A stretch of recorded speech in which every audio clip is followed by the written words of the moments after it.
Episode number 29 secret Kingdom. నువ్వు నన్ను ఎందుకు ఫాలో అవుతూ వచ్చావని గణేష్ కోపంగా సాగర్ని అడిగాడు. అప్పుడు సాగర్ చిన్నగా నవ్వి, నువ్వు నాపై ఎందుకంత కోపడుతున్నావు? అక్కడున్న వాళ్ళంతా నీ పెయింటింగ్ ఫేక్ అని చెప్పారు. అయినా నేను ఆ పెయింటింగ్ వాళ్ళతో కొనిపించేలా చేశాను. దీనికి నువ్వు కనీసం నాకు థ్యాంక్స్ చెప్పాలి కదా అని అన్నాడు. ఏంది థ్యాంక్స్ చెప్పాలా? ఎందుకు? నిర్లక్ష్యంగా అడిగాడు గణేష్. నేను హెల్ప్ చేయకపోతే నీ ఫేక్ పెయింటింగ్ ని నువ్వు వాళ్ళకి అమ్ముకునేవాడివి కాదు కదా అన్నాడు సాగర్. అది విన్న గణేష్ ఆశ్చర్యపోతూ, ఏంది నువ్వనేది? అది నకిలీ పెయింటింగా అని అడిగాడు. అతను ఆ షాక్లో ఉండగానే సాగర్ నెమ్మదిగా అతని దగ్గరికి వెళ్లి, మరి ఒరిజినల్ పెయింటింగ్ అనుకున్నావా అని అంటూనే ఒక్కసారిగా పిడికిలి బిగించి అతని కడుపులో పంచిచ్చాడు. దాంతో గణేష్ అబ్బా అని అరుస్తూ నేలపై పడిపోయాడు. నిజానికి అది ఒరిజినల్ పెయింటింగే. కాని గణేష్ దృష్టిని మరల్చి అతని దగ్గరికి వెళ్లడం కోసం సాగర్ అతనికి అబద్ధం చెప్పాడు. అది చూసిన వెంటనే మిగతా దొంగలంతా ఒక్కసారిగా సాగర్ పైకి దూసుకువచ్చారు. సాగర్ ఆ దొంగల గుంపును జాగ్రత్తగా ఎదుర్కొంటూ ఒక్కొక్కడికి కాళ్ళు చేతులు విరగొట్టి నేలపై పడేశాడు. అతని దెబ్బలోని పవర్కు నేలపై పడిన వాళ్లు మూర్ఛపోయినట్టుగా నేలకు కరుచుకుపోయారు. చివరిగా నిలబడి ఉన్న దొంగల బాస్ సాగర్ తన వాళ్ళందర్నీ ఒక దెబ్బకు పడేయడం చూసి షాక్ అవుతూ, అసలు నువ్వు ఎవరు అని అడిగాడు. నీ చెంచా చెప్పాడు కదా నేను షాప్లో పనిచేసే చీఫ్ అప్రైజర్ అని చెబుతూనే ఆ దొంగల బాస్ చెంపపై గట్టిగా కొట్టాడు సాగర్. దాంతో ఒక్కసారిగా తల తిరిగినట్లు అనిపించడంతో ఆ దొంగల బాస్ గిర్రున తిరిగి నేలపై పడిపోయాడు. అదంతా చూస్తున్న ఆఫీసర్ జ్యోతి ముఖం ఎందుకో తెలియని షాక్తో నిండిపోయింది. అప్పుడు సాగర్ వెంటనే ఏదో గుర్తొచ్చినట్లు కింద పడి ఉన్న దొంగల డ్రెస్లు వెతకడం మొదలుపెట్టాడు. అతనేం చేస్తున్నాడో అర్థం కాక జ్యోతి బలవంతంగా కళ్ళు మూసి తెరుస్తూ అతన్నే చూస్తుంది. సాగర్ ఒక దొంగ డ్రెస్ సెర్చ్ చేస్తున్నప్పుడు అతను వేసుకున్న షర్ట్ జాకెట్లో 2 పుస్తకాలు దొరికాయి. అందులో ఒకదానిపై పవర్ కంట్రోలింగ్ అని, మరో పుస్తకంపై ఇన్ అండ్ అవుట్ అని రాసి ఉంది. ఆ పుస్తకాలను ఆశ్చర్యంగా అటూ ఇటూ తిప్పి చూసిన సాగర్ వీటిని కూడా సమాధుల నుండే తీసి ఉంటారా అని అనుకొని వెంటనే వాటిని తాను వేసుకున్న జాకెట్లో దాచుకున్నాడు. మళ్లీ ఆ దొంగ వేసుకున్న ప్యాంటు పాకెట్ను వెతికాడు సాగర్. అందులో అతనికి ఒక తెల్లటి సీసా దొరికింది. అది చూసిన సాగర్ అందులో రకరకాల రంగుల్లో పిల్స్ ఉండడం చూసి, ఈ మెడిసిన్ ఆఫీసర్ జ్యోతికి ఇచ్చిన మెడిసిన్ కి యాంటీడోట్ కావచ్చు అని అనుకుంటూనే లేచి వెళ్లి జ్యోతి ముందు కూర్చొని, మేడం ఈ మెడిసిన్ ఎలా వాడాలో మీకు తెలుసా అని అడిగాడు. మూత పడుతున్న కనురెప్పల్ని బలవంతంగా తెరిచి ఆ బాటిల్ వైపు చూసిన జ్యోతి అతి కష్టం మీద పదాలను కూడబలుక్కుంటూ, ఒక బ్లాక్ టాబ్లెట్, ఒక వైట్ టాబ్లెట్ వేసుకోవాలి. ఈ మజిల్ స్టాప్ పిల్స్ వల్ల ప్రాణానికి ప్రమాదం లేకపోయినా అవి మనిషి శరీరాన్ని 24 గంటల పాటు బలహీనం చేసి నొప్పితో బాధపడేలా చేస్తుంది. యాంటీడోస్ వేసుకున్నా సరే అది 2 గంటల తర్వాత మాత్రమే పనిచేస్తుంది అని నీరసంగా చెప్పింది. ఆమె చెప్పింది విని సాగర్ ఆశ్చర్యపోతూ, మజిల్ సాఫ్ట్ పిల్స్ గురించి ఈమెకింత బాగా ఎలా తెలుసు అని అనుకున్నాడు. అయినా వెంటనే ఆమె చెప్పినట్లు ఆ బాటిల్ నుండి టాబ్లెట్స్ తీసి ఆమె నోట్లో వేశాడు. ఆ తర్వాత ఆమె కట్లు కూడా విప్పాడు. దాంతో కొంచెం రిలాక్స్ గా కూర్చున్న జ్యోతి అతని వైపు చూసి, అసలు నువ్వు ఇక్కడికెందుకొచ్చావు అని అడిగింది. ఆ ప్రశ్నకు సాగర్ ఒక క్షణం తటపటాయించి ఆ తర్వాత నేలపై పడి ఉన్న గణేష్ వైపు చేయి చూపించి, అతను దరిద్రి స్టోర్లో ఒక పురాతన పెయింటింగ్ నమ్మాడు. అది చూడగానే అతనేదో తప్పు చేస్తున్నాడని అనిపించింది. అందుకే అతన్ని ఫాలో అవుతూ వచ్చాను అని చెప్పాడు. జ్యోతి అది విని ఒక క్షణం మౌనంగా ఉండిపోయింది. ఆ తర్వాత ఊపిరి గట్టిగా పీల్చుకుంటూ, సరే ఇప్పుడు నాకు నిజం చెప్పండి, మీరెవరు అని అడిగింది. ఆ మాటకు సాగర్ అర్థం కానట్లుగా చూస్తూ, మీరేం అడుగుతున్నారు మేడం అని అన్నాడు. మీరు ఏ సెక్టార్ నుంచి వచ్చారని అడుగుతున్నాను అని అంది. ఆ ప్రశ్న సాగర్కు సరిగ్గా అర్థం కాలేదు. దాంతో అతను జ్యోతి వైపు వింతగా చూస్తూ, ఈ టాబ్లెట్ వల్ల ఈమెకు బ్రెయిన్ సరిగ్గా పనిచేస్తున్నట్లు లేదు అని అనుకుంటూనే, జ్యోతి మేడం మీరేదో అపార్థం చేసుకున్నట్లున్నారు అని అన్నాడు. లేదు, నా అంచనా ఎప్పుడు తప్పు కాదు సీరియస్ గా అంది జ్యోతి. ఈమెకు నిజంగానే మైండ్ పనిచేస్తున్నట్లు లేదు, ఏదేదో మాట్లాడుతుంది అని తలగొక్కున్నాడు సాగర్. అప్పుడు జ్యోతి అతన్ని చూసి, నువ్వింతకు ముందు వీళ్లతో ఫైట్ చేస్తున్నప్పుడు నీ బాడీ మూమెంట్స్ ని చూశాను. చూడడానికి ఆ టెక్నిక్స్ నార్మల్ గా కనిపించాయి, కానీ నిజానికి మీరు చాలా పర్ఫెక్ట్ టెక్నిక్స్ ఉపయోగించారు. మీ మూవ్స్ చాలా షార్ప్ గా ఉన్నాయి. మీరు సీక్రెట్ కింగ్డమ్ కి సంబంధించిన వాళ్ళు కాకపోతే మీకు అలాంటి టెక్నిక్స్ తెలీదు.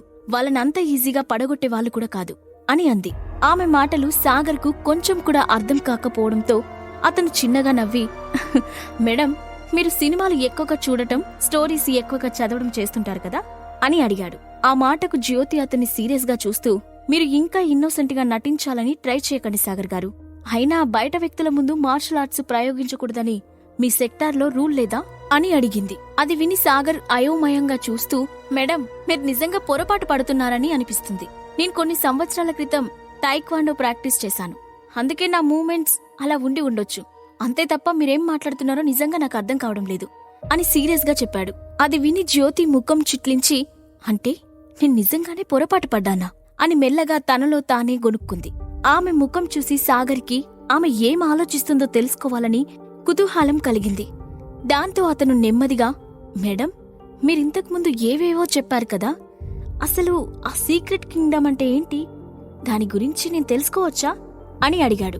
నేను సీక్రెట్ కింగ్డమ్లో ఉండే 10 గొప్ప వంశాల గురించి మాట్లాడుతున్నాను. కానీ వాటి గురించి నీకేం తెలియదన్నావు కదా అని రొప్పుతూ అంది జ్యోతి. మీరు చెప్పినవి వింటుంటే తెలుసుకోవాలని క్యూరియాసిటీ కలుగుతుంది, అందుకే అడిగాను అన్నాడు సాగర్. జ్యోతి ఏం మాట్లాడకుండా 5 నిమిషాల పాటు మౌనంగా ఉండిపోయింది. ఆ తర్వాత ఏదో నిర్ణయించుకున్నట్లు అతని వైపు చూసి, మీరు నిజంగా సీక్రెట్ కింగ్డమ్కి చెందిన వాళ్ళు కాకపోయినా మీకిప్పటికే ఎక్స్ట్రాడినరీ మార్షల్ ఆర్ట్స్ స్కిల్స్ ఉన్నాయి. కాబట్టి మీకు ఆ కింగ్డమ్స్ గురించి చెప్పడం అవసరమని నేను అనుకుంటున్నాను అని అతనికి అసలు విషయం వివరించి చెప్పడం మొదలుపెట్టింది. నిజానికి ప్రపంచంలో ప్రజలకు తెలియని చాలా విషయాలున్నాయి. అందులో ఒకటి సీక్రెట్ కింగ్డమ్. అది పురాతన కాలం నుండి మార్షల్ ఆర్ట్స్ నేర్చుకునే ఆర్టిస్టులతో నిండి ఉంటుంది. ఆ కింగ్డమ్లో ఉండే వాళ్లకు అసాధారణ శక్తి సామర్థ్యాలు ఉంటాయి. చాలా సంవత్సరాల పాటు వాళ్ళు మార్షల్ ఆర్ట్స్ ప్రాక్టీస్ చేస్తూనే ఉండటం వల్ల వాళ్ళు అనేక రకాల యుద్ధ కళల్లో ఆరితేరి ఉంటారు. ఆ రాజ్యంలో ముఖ్యంగా చెప్పుకోవాల్సింది painting sector, book sector, mount sector గురించి.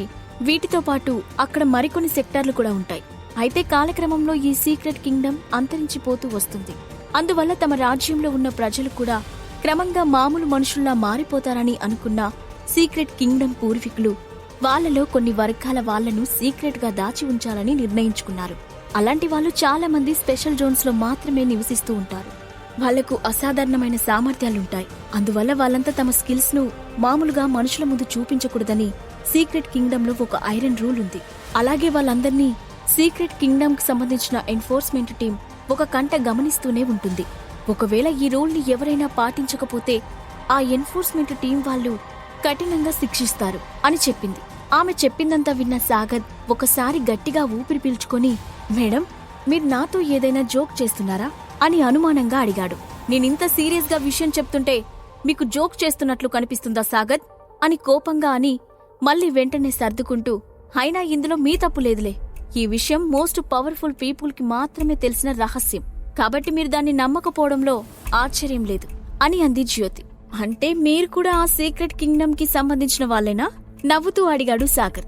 సాగర్ ప్రశ్నకు జ్యోతి వెంటనే సమాధానం చెప్పకుండా, ఈ సీక్రెట్ కింగ్డమ్ లోని సెక్టార్లలో ఉన్న కొంతమంది వ్యక్తులు తమ శిష్యులను బయట ప్రపంచానికి పంపించి ఇక్కడ ఉన్న అవకాశాలను, వనరులను ఉపయోగించుకుని సొంత వ్యాపారాలను అభివృద్ధి చేసుకున్నారు. అలా డెవలప్ అయిన వాళ్లలో చాలా మంది ఇప్పుడు పెద్ద పెద్ద బిజినెస్ మ్యాన్లుగా మారారు. మరికొంతమంది ఈ సమాజంలో టాప్ ఫ్యామిలీస్ గా ఉన్నారు అని జ్యోతి అతనికి అర్థమయ్యేలా చెప్పడానికి ప్రయత్నించింది. ఆ తర్వాత అతి కష్టం మీద ఆమె తన చేతిని సాగర్ ముందు పెట్టి తమ కుడి చేతి వేళ్లను చూపించింది. ఆమె కుడి చేతి చూపుడు వేలు ఒక వెడల్పాటి చెక్కలాగా ఉండటంతో అది చూసి సాగర్ నిర్ఘాంతపోయాడు. అప్పుడు జ్యోతి తన చూపుడు వేలుని చూపిస్తూ, ఇది సీక్రెట్ కింగ్డమ్లలోని బుక్ సెక్టార్ ఐడెంటిటీకి సంబంధించిన ప్రూఫ్. ఇలా ఉన్న వాళ్ళంతా బుక్ సెక్టార్లో శిష్యులని అర్థం అని చెప్పింది. ఇప్పటివరకు జ్యోతి చెప్పినవన్నీ కామెడీగా వింటూ కూర్చున్నాడు సాగర్. కాని ఆమె చేతివేల్ని చూసిన తర్వాత అతను దాన్ని నమ్మాల్సి వచ్చింది. ఇప్పుడు జ్యోతి మళ్లీ మాట్లాడుతూ, ఈ సీక్రెట్ కింగ్డమ్లో ఉండే శిష్యులలో కూడా అనేక రకాల స్టేజెస్ ఉంటాయి. వాటిలో profound, practitioner, profound master, living dust stage, immortal ascending stage, చివరిగా క్లోజ్ వాయిడ్ స్టేజ్ ఉంటాయి అని చెప్పింది. అయితే మీరిప్పుడు ఏ స్టేజ్ లో ఉన్నారు ఆతృతగా అడిగాడు సాగర్. నేనిప్పుడు ప్రోఫాండ్ ప్రాక్టీషనర్ స్టేజ్ లో 6th లెవెల్లో ఉన్నాను. అంటే ప్రోఫాండ్ మాస్టర్ అవడానికి ఇంకా 3 లెవెల్స్ దూరంలో ఉన్నాను అని చెప్పింది జ్యోతి. అంతా విన్న సాగర్ కు ఆమె చెప్పిన విషయాలన్నీ వింతగా అనిపించాయి. దాంతో ఇంకేం ఆలోచించకుండా, సరే, ఇప్పటికే లేట్ అయింది, నేను మీ టీం వాళ్లకు కాల్ చేస్తాను, వాళ్ళు వచ్చి మిమ్మల్ని తీసుకెళ్తారు అంటూ ఫోన్ తీసి పోలీస్ స్టేషన్కి కాల్ చేయబోయాడు. కాని జ్యోతి వెంటనే అతన్ని ఆపుతూ, వద్దు, టీంకి కాల్ చేయొద్దు, నన్నిక్కడి నుండి మీరే ఇంటికి తీసుకెళ్ళండి అని నీరసంగా చెప్పింది. మీరు ఎందుకలా అడుగుతున్నారు అని ఆశ్చర్యంగా అడిగాడు సాగర్. ప్లీజ్, మీరు నన్ను ప్రశ్నలు అడగకుండా నాకు హెల్ప్ చేయగలరా అని కొంచెం అసహనంగా అడిగింది జ్యోతి. నిజానికి ఆమె ఇన్వెస్టిగేషన్ టీంకి కెప్టెన్గా ఉండి ఆ దొంగల వల్ల అలాంటి ప్రాబ్లంలో పడటాన్ని తన కింది అధికారులు చూడకూడదని అనుకుంది. ఒకవేళ ఆ స్థితిలో ఆమెను చూస్తే ఫ్యూచర్లో తన కింది వాళ్ళు తనకు గౌరవం ఇవ్వరని ఆమె భావించింది. సాగర్ ఇంకేం మాట్లాడకుండా ఆమెను మెల్లగా చేతుల్లోకి ఎత్తుకుని క్యాబ్లో ఇంటికి తీసుకెళ్లాడు. ఆమె చెప్పిన అడ్రస్ ముందు క్యాబ్లో నుండి కిందకు దిగి మళ్లీ తిరిగి జ్యోతిని తన చేతిలోకి ఎత్తుకున్న సాగర్ ఎదురుగా ఉన్న ఇంటిని చూసి ఆశ్చర్యపోయాడు. ఒక పోలీస్ ఆఫీసర్ అంత లగ్జరీ ఇంట్లో ఉంటుందంటే ఖచ్చితంగా ఆమె శాలరీ ఎక్కువగా ఉంటుందని అనుకున్నాడు. అతని ఆలోచనని ముందుగానే గ్రహించిన జ్యోతి చిన్నగా, ఇది మా అమ్మ నా కోసం కొనిచ్చిన ఇల్లు అని చెప్పింది. సాగర్ అని చిన్నగా తల ఊపి ఆమెను ఇంటివైపు తీసుకెళ్లాడు. సాగర్ చేతిలో ఉన్న జ్యోతి, నాకెందుకో మీ శరీరంలో ఏదో ఒక పవర్ ఉందని అనిపిస్తుంది. నేను దాన్ని క్లియర్గా ఫీల్ అవుతున్నాను. మీరేమైనా మెడిసినల్ టాబ్లెట్స్ వేసుకున్నారా అని అడిగింది. మెడిసినల్ టాబ్లెట్సా? అర్థం కానట్లుగా అన్నాడు సాగర్. కానీ అతనికి వెంటనే కేదార్ ఇచ్చిన టాబ్లెట్స్ గుర్తొచ్చాయి. అంటే ఆ 2 పిల్స్ వేసుకోవడం వల్ల ఏదైనా తప్పుగా జరుగుతుందేమో అని తనలో తానే అనుకున్నాడు సాగర్. ఆ తర్వాత ఇంటి డోర్ తీసి లోపలికి వెళ్లి ఆమెను బెడ్ పై పడుకోబెట్టాడు. అప్పుడు జ్యోతి హఠాత్తుగా, నువ్వు చెప్పకూడదనుకుంటే నేనేం బలవంతం చేయను, కానీ ఒక విషయం గుర్తుంచుకోండి, ఫ్యూచర్లో మీ శరీరంలో ఆ టాబ్లెట్ పవర్ ని అందరి ముందు క్యాజువల్ గా ప్రదర్శించకూడదు. ఒకవేళ అలా చేస్తే అంటూనే మధ్యలో నిద్ర వచ్చినట్లుగా పెద్దగా ఆవలించింది. ఆమె ఏం చెప్తుందో వినడానికి సాగర్ క్యూరియస్ గా చూశాడు. కాని జ్యోతి ఆ విషయం మర్చిపోయి, నేను బాగా అలసిపోయాను, రెస్ట్ తీసుకుంటాను, నువ్వు కూడా ఆ సోఫాలో కూర్చొని రెస్ట్ తీసుకో అని సోఫా వైపు చేయి చూపిస్తూనే బెడ్ పై వాలిపోయింది. మరుక్షణంలోనే నిద్రలోకి జారుకుంది. సాగర్కి ఏం చేయాలో అర్థం కాలేదు. ఆ గదిలో నుండి బయటకు వెళ్లాలనుకున్నాడు. కాని ఆమె తనను అక్కడే సోఫాలో కూర్చోమని చెప్పిన విషయం గుర్తొచ్చింది. దాంతో అతను వెళ్లి సోఫాలో కూర్చొని అలసటగా తలను వెనక్కి వాల్చాడు. అప్పుడే అతనికి కేదార్ ఇచ్చిన టాబ్లెట్స్ విషయం గుర్తొచ్చింది. వెంటనే అతను తన మొబైల్ తీసి కేదార్కి కాల్ చేశాడు. కాల్ కనెక్ట్ అవ్వగానే, హలో సాగర్ గారు, ఈ టైంలో కాల్ చేశారేంటి? ఏదైనా ఇంపార్టెంట్ విషయమా అని అడిగాడు కేదార్. కేదార్, నువ్వింతకు ముందు నాకు 2 పిల్స్ ఇచ్చావు కదా, నేను వాటి పేర్లు తెలుసుకోవాలనుకుంటున్నాను అని చిన్నగా అడిగాడు సాగర్. అప్పుడు కేదార్ ఒక క్షణం ఆలోచించి, హా, గుర్తొచ్చింది. వాటిలో ఒకటి బోధి పిల్, మరొకటి పవర్ పిల్. అయినా హఠాత్తుగా వాటి పేర్ల విషయం ఎందుకు గుర్తొచ్చింది సార్? ఆ 2 టాబ్లెట్స్ వల్ల మీకేదైనా ప్రాబ్లం వచ్చిందా అని అడిగాడు.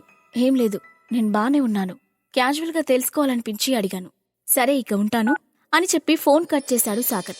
ఆ తర్వాత బెడ్ పై ఉన్న జ్యోతి వైపు చూశాడు. ఆమె గాఢ నిద్రలో ఉండడంతో సాగర్ కాసేపటి క్రితం తనకు దొంగల దగ్గర దొరికిన 2 పుస్తకాలను బయటకు తీశాడు. ఒక్కరోజులో జరిగిన వింత సంఘటనలు సాగర్ జీవితాన్ని ఏ మలుపు తిప్పబోతున్నాయి? తన దగ్గర ఉన్న పుస్తకాల వల్ల సాగర్ ఎలాంటి విషయాలు తెలుసుకోబోతున్నాడు? ఈ ప్రశ్నలకు సమాధానాలు తెలుసుకోవాలంటే నెక్స్ట్ ఎపిసోడ్ వినాల్సిందే.